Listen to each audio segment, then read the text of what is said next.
speaker is a member of the International Socialist Organization and a founding member of the New Marxist Study Group in Dallas. Charlie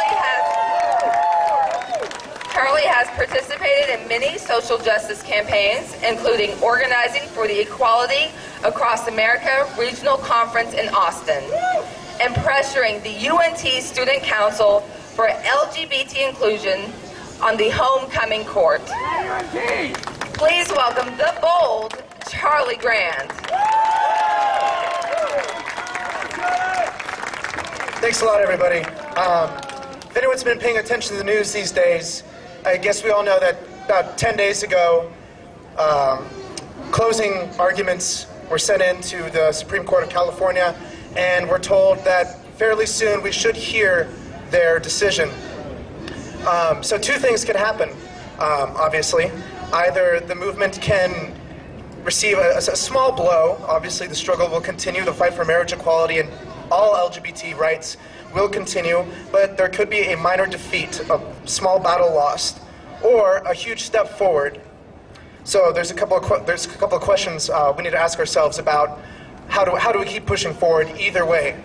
No matter how the decision goes, how do we move forward? And I think that comes from an understanding of how real fundamental change, sustainable change can happen. And I think, just kind of gauging the crowd, I think we could all agree, with even the basest understanding of the history of this country, that real change doesn't come from political parties, particularly, I think the two we know about. It doesn't come from politicians that are not held accountable for their actions. It comes from us. It comes from organized, regular people that join organizations, who start organizations, hold demonstrations, no matter how small they are, they matter. And it's the sustainability of that movement on that basis of regular, organized, working people that LGBT equality will be achieved. That's how we will win. And also through the course of this struggle, I think as oppressed people, everyone needs to understand and really train themselves to respond to all sorts of oppression. Whether it's the racist law in Arizona that was just passed and will go into effect next month. Hell yeah. Whether it's the wage cuts that I think everyone's seeing just around the corner, that's going to be experienced nationwide, that's already being experienced in Europe.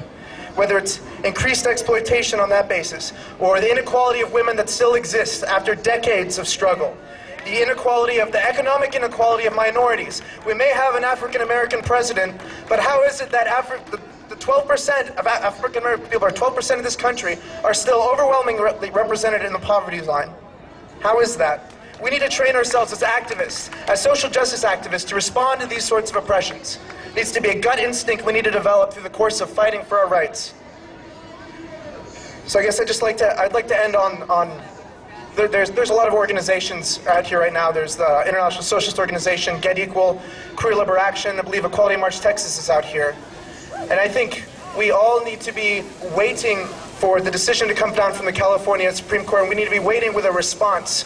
Whether it's going to be a celebration and looking to the future, how does the movement get, because we will win this small battle, but the enemy will take it to the Supreme Court, United States Supreme Court. So we need to plan. We need to plan to continue, but we also need to plan for what might be a small defeat. We need to coordinate a response if we lose this battle.